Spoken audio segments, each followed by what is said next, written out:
एक गांव में चुड़ैल का साया था। आधी रात होते ही चुड़ैल आती है और लोगों को खा जाती है। अरे दैया, ये चुड़ैल तो देखो जी। अरे ये फिरंगी चुड़ैल फिर से आ गई। अरे चलो चलो जी, खिड़की बंद कर लो जल्दी से, अगर इसने हमें देख लिया तो हमें भी खा जाएगी। अरे देखने दो, ये है तो चुड़ैल, लेकिन देखो कितनी गोरी चिट्टी है। अरे नास मिटे, बस फिरंगी औरत देखी नहीं कि लगे लार टपकाने। अरे वो किसी अंग्रेज औरत की भटकती हुई आत्मा है। हट, बंद कर खिड़की। नास मिटा कहीं का, खुद तो मरेगा ही, मुझे भी मरवाएगा। तभी कविता खिड़की बंद कर लेती है। फिर वो चुड़ैल एक आदमी को पकड़ लेती है और वहीं उसे मार कर खाने लगती है। सभी गांव वाले बहुत डर जाते हैं।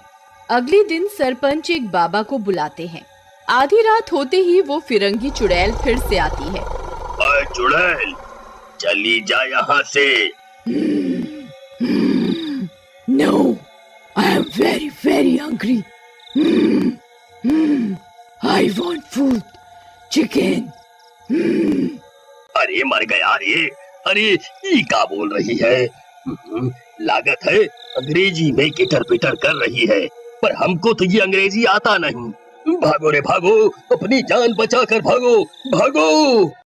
अगले दिन, अरे गांव वालों, हमें तो अंग्रेजी आती नहीं, अब वो चुड़ैल चाहती क्या है? अगर ये पता चल जाए तो मैं उसका इलाज कर सकता हूँ। बाबा आप चिंता मत करो, मैं काफी इंग्लिश सीख चुका हूँ, मैं करूँगा चुड़ैल से बात। फिर आधी रात होते ही चुड़ैल फिर से आती है। Who are you, little boy? I will eat you. You look very tasty.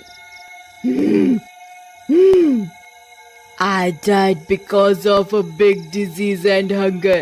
I will get food for you and solve your problem for forever. Okay, you are a very sweet child. I trust you. फिर बंटी जाता है और गांव वालों को सब बताता है। अच्छा, तो ये बात है, कोई बात नहीं, मैं अब उसी हिसाब से पूजा करके इन आत्माओं को शांत कर दूंगा, जिससे इन्हें मुक्ति मिल जाएगी। फिर बाबा जी पूजा करते हैं और उसके बाद बेमौत हुई चुड़ैल की आत्मा को शांति मिल जाती है।